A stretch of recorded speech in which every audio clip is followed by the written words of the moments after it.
Good evening, this is Eric J, and we will be discussing increases in international trade tariffs and how that is actually a detriment to our economy than a benefit.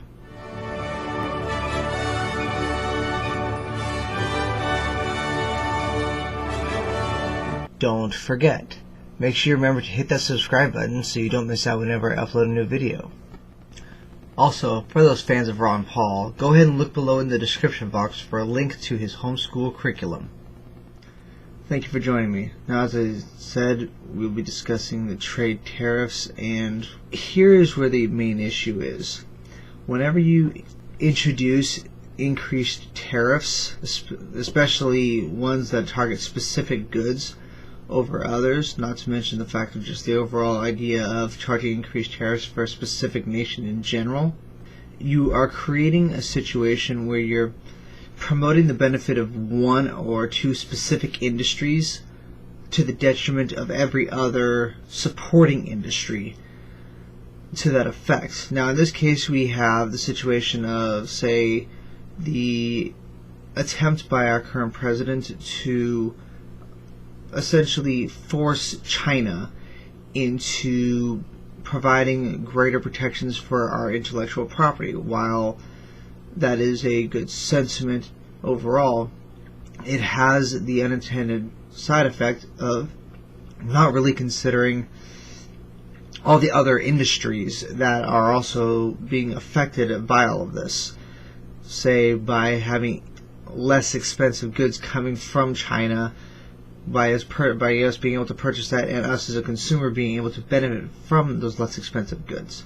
And there's also the fact that every one of our businesses that are doing business with China are already fully aware of the lack of intellectual property protections. Now, that's not probably to say that they are liking that situation. Almost anybody out there would like to be able to retain total control of their own intellectual property so they can control how it is used. However, this situation over in China is just financially more tenable for them. And also the same thing is going along with, say, the EU and our potential desire to get more favorable trade agreements, trade terms with those industries over in the EU. But here's the thing, by targeting specific countries or groups of countries, it creates a detriment to us as a nation because our end consumer ends up paying a higher cost for their goods. So all the industries over here that benefit from these increased tariffs, they have no competition anymore with the companies from other nations. There's no need for them to start lowering their costs because all of a sudden, well, it's more expensive for us to do business with those other nations, so we are forced to purchase our goods. We are forced to buy them from these specific companies, and so they are incentivized to increase their prices because we have nowhere else to go. So ultimately speaking, the end consumer is the one who's hurting the most from this. Now, we're seeing a boom in the amount of added jobs that are out there, but that added ability for a lot of employers to be able to make these jobs, it's an artificial benefit to them. The reason why I say that is because since they're able to raise all their prices, now all of a sudden they have all this extra profit to be able to pour into those jobs, which is good for the employee, but like I said, bad for the consumer. And ultimately, these tariffs were implemented by the executive branch solely, and because of that, they are still temporary, whether it be 4 years or 8 years. And after the last day of this administration, with whatever time frame that happens to be, we'll possibly also see a reduction of these tariffs. So all of these industries that are seeing a favored status, financially favored status, now have to start competing once again, and some of these jobs might just go away because the originating situation that existed prior to all of this will still remain in effect. All the reason for why our companies went out of our way to go over to these other nations or to do business with these other nations as opposed to increasing production and stuff over here. Now, here's my answer to all of this. Instead of us imposing higher and higher tariffs on all these nations to try and gain a more favorable status within their markets. The best thing for us to do is to talk to our businesses who are entering into trade with the markets over in these other countries and ask them, how can we make a more beneficial situation for them to remain over here, and if not, bring all of their production over here? Because obviously increased production will ultimately lead to lower costs for the end consumer, because higher production with a steady level of demand will always lead to lower costs as the different businesses within a certain industry start to compete against one another.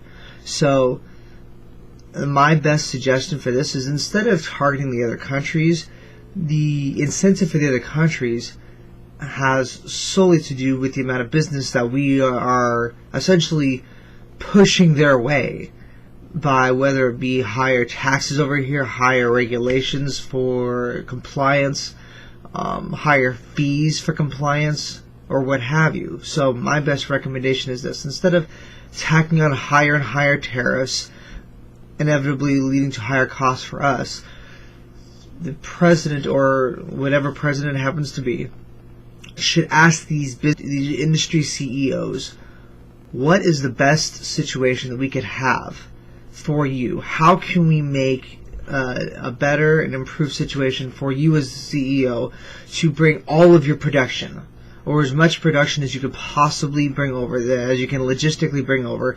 What can we do to make it more enticing, a higher level of incentive for you as CEO to bring all of your production over to here as the United States, and to maintain as much sales within the United States, and then just simply export in the surplus? Obviously, it's up to them how much they want to export, but the more we can produce over here, the lower it costs our end consumer to be able to purchase these goods, and the less cost it is for the CEOs, because now all of a sudden they don't have to worry about the additional costs of shipping, the additional fees in between nations, all of the commercial, all the international red tape that they have to go to. It's completely bypassed because they're already here. They're already producing the product over here. They're already selling over here. So it's to their benefit. But the question is, what is stopping them from wanting to come over here?